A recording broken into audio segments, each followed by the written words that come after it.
Human nature है, ठीक है। एक ह्यूमन नेचर के अनुसार हम जितनी मेहनत करते हैं उसके बाद हमें लगता है कि मेहनत की जंग खत्म हो गई। ह्यूमन नेचर है, हम जितनी मेहनत करते हैं उसके बाद हमें लगता है कि मेहनत की जंग खत्म हो गई, लेकिन अनएक्सेप्ट परिणाम देखकर, रिजल्ट देखकर, मतलब कामयाबी देखकर, रिजल्ट देखकर फिर एहसास होता है कि हम इन दरवाजा के पीछे उपस्थित हैं और अभी सबसे बड़ी जंग बाकी है, और वो जंग पेशेंस का है। इतना ही कहकर दोस्तों आप लोगों का हार्दिक अभिनंदन करता हूं। अब आप बोलोगे सर ये कौन चीज बोल दी है, ये तो बुझाई भी नहीं किया, ये तो दिमाग के ऊपर से पार हो गया। बंधु ऐसा है, आपको अभी तक ऐसा लगा था ना, ट्रम्प साहब का टैरिफ चल रहा था, ये चल रहा था, चाइना चल रहा था, तो आपको लगा कि चलो अब यहाँ पर ही मामला रफा दफा होने लगा और आपका प्रॉफिट बनने लगा, आपको खुशी होने लगा कि चलो अब हम लोग मतलब खत्म हुआ, अब बॉटम बन गया, अब हम ऊपर के लिए तरफ निकलते हैं। ठीक जैसे एक दिन बिता नहीं कि एक अनजाना खतरा हमारे सामने ठाक से आ गया। अब हम वहीं आके फिर खड़े हो गए कि यार पता नहीं अब क्या होगा। बोलिए गलत बोल रहे हैं तो बताइए। अब तो समझ में आया कि मैंने क्या बताया, क्या बोला, कि जब भी आपको लगता है कि अब जो है मेहनत और सबका जंग खत्म हो गया, अब तो अच्छे दिन आने वाले, एक अनजाना सा खतरा आपके सामने खड़ा हो जाता है और फिर शेयर मार्केट में वही वॉलिडिटी और वही सस्पेंस वापस से बन जाता है। ठीक है, आप लोगों का हार्दिक अभिनंदन है अपने trader by stock market YouTube channel में। जो लोग फर्स्ट टाइम विजिट कर रहे हैं, सब्सक्राइब, बेल आइकन ऑल जरूर सेलेक्ट करिए। साथ में अपना टेलीग्राम है, तो टेलीग्राम में मैंने अपना जो है वो दे रखा है, तो इसको भी जरूर ज्वाइन कर लीजिए। ठीक है, टेलीग्राम का दोनों लिंक है, स्विंग का भी, शॉर्ट स्विंग का, बाकी ये फ्री चैनल है। तो चलिए शुरू करते हैं। तो अभी जो हम लोग को वीक आया है, इस वीक का पूरा एनालिसिस करना है मुझे। तो मैंने तो देखा भी नहीं कि फैक्ट शीट आया कि नहीं आया, तो अगर आप लोग देखें तो मुझे इन्फॉर्म कर दीजिएगा, नहीं तो मैं तो चेक करूँगा ही करूँगा, है ना। मैं थोड़ा बिजी रह गया था कल से, तो कोई नहीं, अब ईजी हो जाऊँगा और अपने काम पे वापस से फोकस तो रहेगा ही रहेगा। तो अभी जो हफ्ता चलेगा वो मंडे 28 तारीख से चलेगा। कितना तारीख से चलेगा जी? तो 28 तारीख से, 28/4/2025 से कब तक चलेगा? तो आपको 2 मई 2025 तक चलेगा। ठीक, आप बोलिएगा सर ये तो 5 दिन चलेगा क्या, 5 डे मार्केट चलेगा? तो उसका जवाब है नहीं, 4 दिन ही मार्केट चलेगा। ठीक है, कितना दिन चलेगा? 4 दिन। तो आप बोलिएगा जा, एक दिन को कहाँ गायब कर दिए? तो एक दिन जो है वो है 1 मई 2025, ये महाराष्ट्र डे के अवसर पर मार्केट बंद रहता है। तो इस चीज़ को मैं आप लोगों को दिखला देता हूँ, जिससे क्या है कि आप लोगों को यकीन हो जाएगा। एनएससी के साइट पे 1 मई, ये देखिए महाराष्ट्र डे है ना, ठीक है, तो 1 मई छुट्टी। ये जो था ये महाराष्ट्र डे जो है ये मतलब उस अवसर पे छुट्टी है, ये शेयर मार्केट का। अदरवाइज ये मतलब 1 मई जो है उसको मजदूर दिवस भी बोला जाता है। जैसे टाटा कंपनी वगैरह है ना, ये सब कंपनी में मजदूर दिवस मनाया जाता है, तो 1 मई को वहाँ भी छुट्टी दिया जाता है। तो वो चीज़ है, तो 1 मई तो ऑलरेडी अंडरस्टूड है हम लोग मजदूर दिवस के लिए। तो चलिए अब हम शुरू करते हैं। मार्केट में 4 ही दिन चलेगा तो कैसा चलेगा? तो अब देखिए 4 दिन चलेगा तो मार्केट 1 दिन कम चलेगा। तब बोलेगा हाँ ये बात तो है। अब 1 मई जो पड़ रहा है वो कब पड़ रहा है? तो वो भी थर्सडे को पड़ रहा है।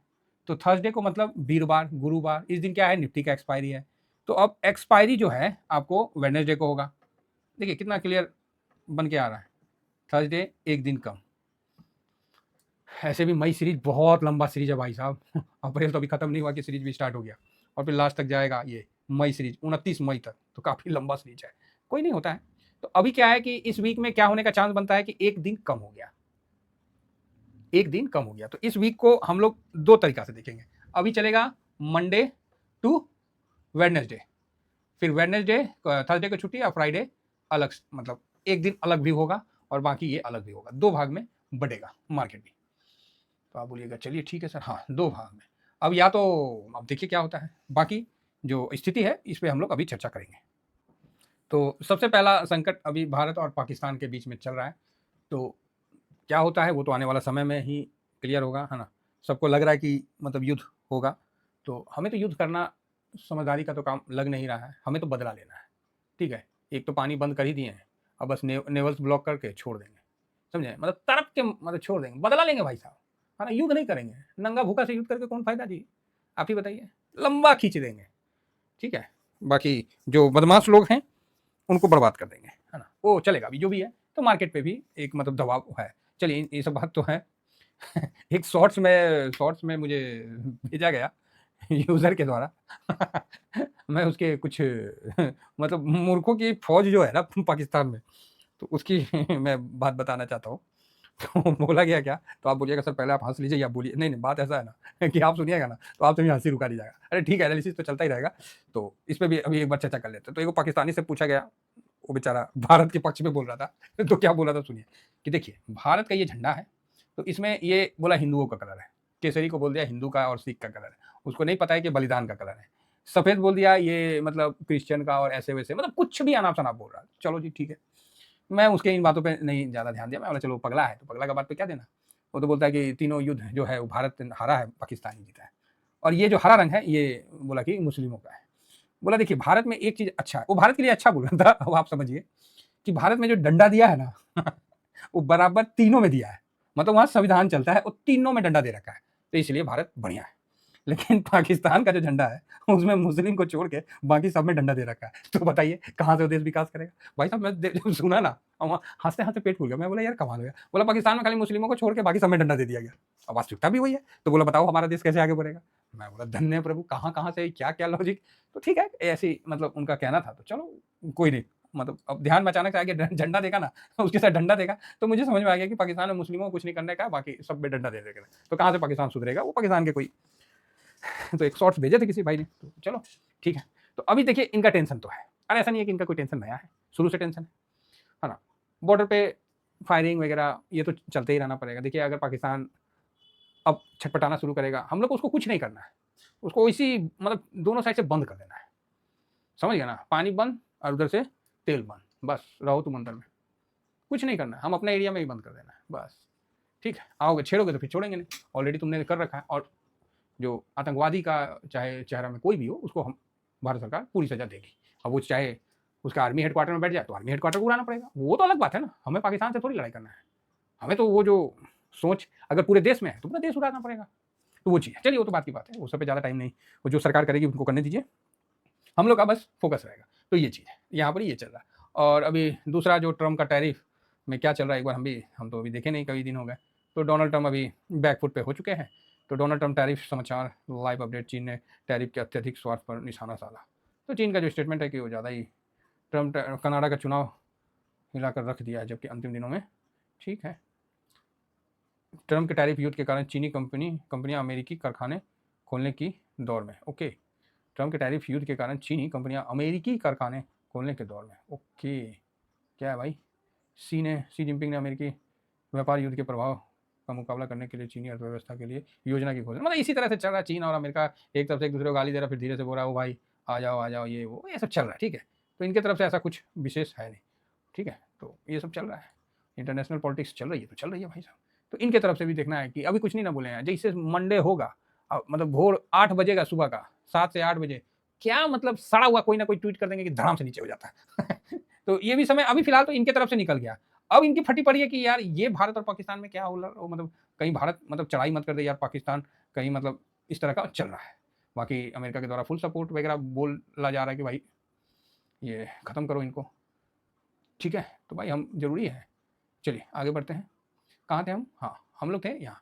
तो यहाँ पर ही जो फ्राइडे को क्लोजिंग हुआ, तो उसमें एक बार नज़र मार लेते हैं कि गिफ्ट निफ्टी में क्या है। तो गिफ्ट निफ्टी 2488 पे है। ठीक है, कितना पे? 2488 पे। और हम लोग का जो क्लोजिंग था वो मतलब हम लोग का क्लोजिंग था वो 2439 पे, तो वहीं पर ही है, कहीं भी गया नहीं है।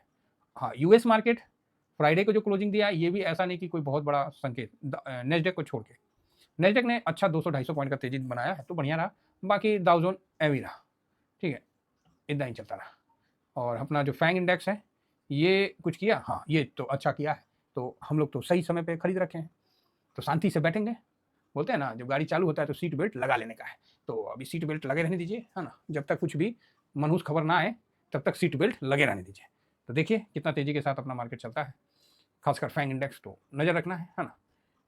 तो इंडिया विक्स 17 के ऊपर है, तो चलो ठीक है। और यहाँ तेल वगैरह नॉर्मल है, ऐसा कुछ नहीं है ना। 65-66 के पास है, तो बहुत हेल्दी है। हाँ, यूएस का 10 ईयर बॉन्ड नीचे आया है, ये एक अच्छी समाचार है यूएस के लिए।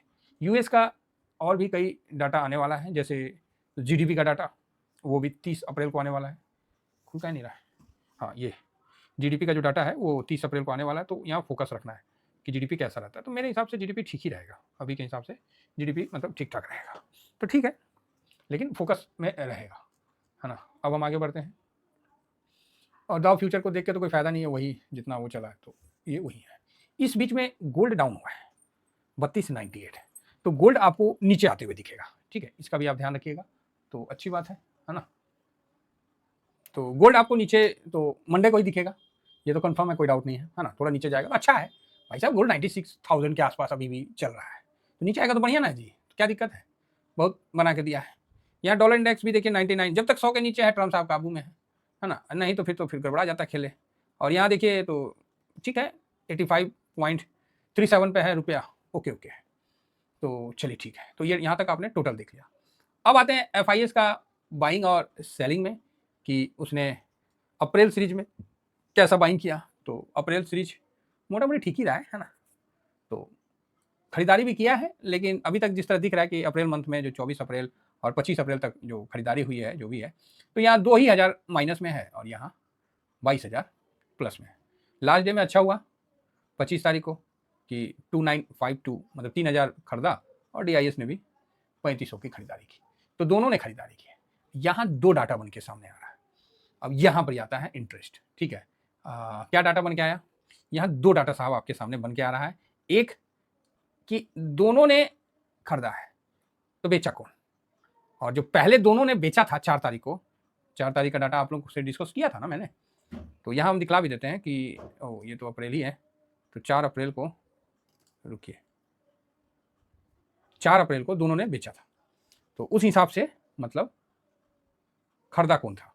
तो आप बोलिएगा सर दिखाइए ना, अरे वो पिछला वीडियो में तो दिखाई किए थे, लेकिन चलिए अब इस वीडियो में भी दिखाना पड़ता है, बोल दिए तो दिखलाना ना पड़ेगा, नहीं तो आप बोलिएगा कि दिखलाए नहीं। तो ये लीजिए FIS 4 तारीख को, ये देखिए 4 तारीख को देखिए, ओहो 4 अप्रैल को FIS ने बेचा है इतना, और मार्केट 1.5% टूटा है, ठीक है। और 4 अप्रैल को DIS ने भी बेचा है अच्छा खासा, मतलब सेम, ये देखिए यस 4 अप्रैल को आपको ये देखिए DIS ने भी 1700 बेचा है, तो दोनों ने बेचा, तो किसी ने तो खरीदा 22,904 पे क्लोजिंग दिया 4 अप्रैल को, जब दोनों ने बेचा। आज दोनों खरीद रहे हैं, तो दे दिया ना भाई, 1200 पॉइंट का तो तेजी दे दी है ना यहाँ से, बल्कि ज़्यादा ही दिया था, तो गिरने के बाद हुआ है। एज इट इज 24,000 पे है, तो यहाँ से आपको 1100 पॉइंट का तेजी तो दे रहे हैं ना, तो अब आप समझ गए होंगे।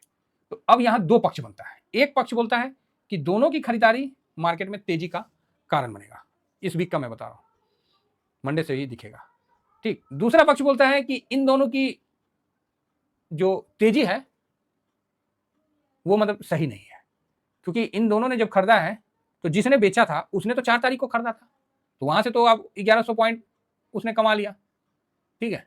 तो यहाँ पर ही थोड़ा सा मार्केट मतलब निगेटिव है। मेरा जो अनुमान है वो मैं बताता हूं कि जो बड़े लोग हैं ना, ये इस बात से आप भी इत्तेफाक करोगे, जो बड़े लोग हैं वो कभी बॉटम नहीं पकड़ते हैं और टॉप पे कभी वो सेलिंग नहीं करते, ये दोनों चीज याद रखिएगा। उनको ना टॉप मिलता है और ना बॉटम मिलता है, ठीक है, इनको दोनों नहीं मिलता है।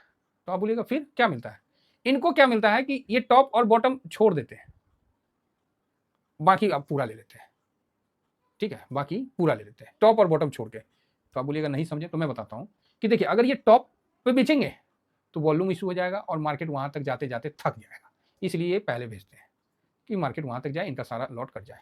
जब ये खरीदते हैं और मार्केट गिरते रहता है, तो यहाँ आप देखे होंगे कि FIS और DIS दोनों खरीदे, फिर भी मार्केट गिर गया। तब आप लोग पूछते थे कि सर जब दोनों खरीदे हैं, अच्छा डिलीवरी से खरीदे हैं, तो काहे मार्केट गिर गया। तो इसका रिसेंट में अभी 2-3 दिन पहले फैंग इंडेक्स 5% गिर रहा था और कोई सेलर नहीं था। बताइए, गिर रहा है लेकिन कोई सेलर नहीं, सब बाहर है। 2 दिन के बाद 11% अप हुआ सारे 11% डायरेक्ट अप हुआ, ये अभी रिसेंट की बात है।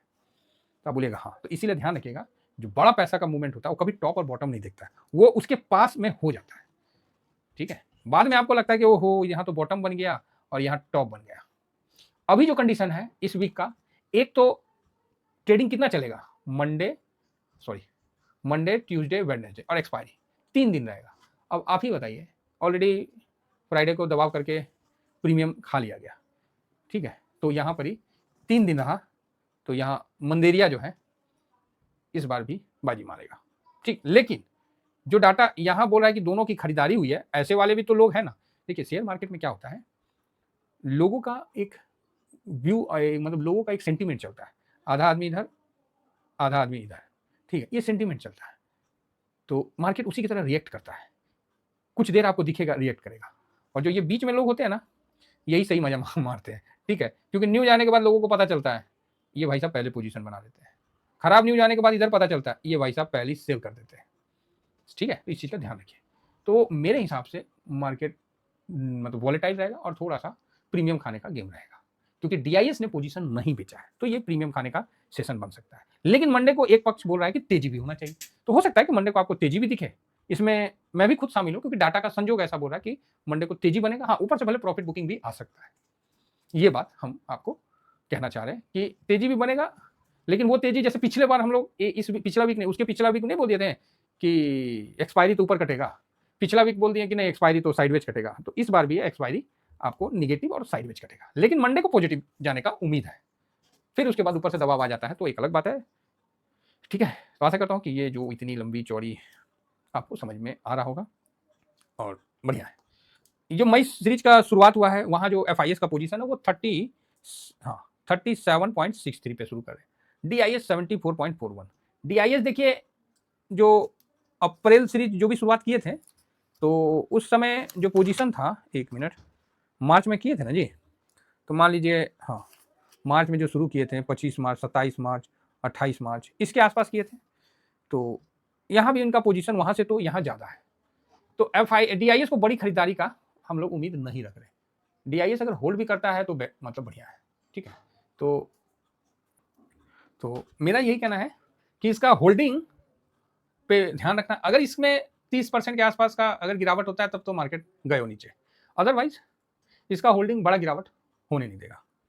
और जो प्रो है ये भी इतना परसेंट पे है और पब्लिक 46.34 पे। तो एक चीज बोलता है कि पब्लिक ने बॉटम बना दिया, ठीक है। तो यहाँ मतलब कई चीज घूम रहे हैं, हम लोग जो है उसी डाटा को लेकर चल रहे हैं। तो फिलहाल जो है नेक्स्ट वीक जो है मंदिरियों का वीक रहेगा, लेकिन मंडे को मैं एक तेजी देखने के बाद भले वहां से बिकवाली आ जाए, वो एक अलग बात है। तो इस व्यू के साथ मैं चल रहा हूँ, बाकी प्रीमियम खाने का टाइम रहेगा।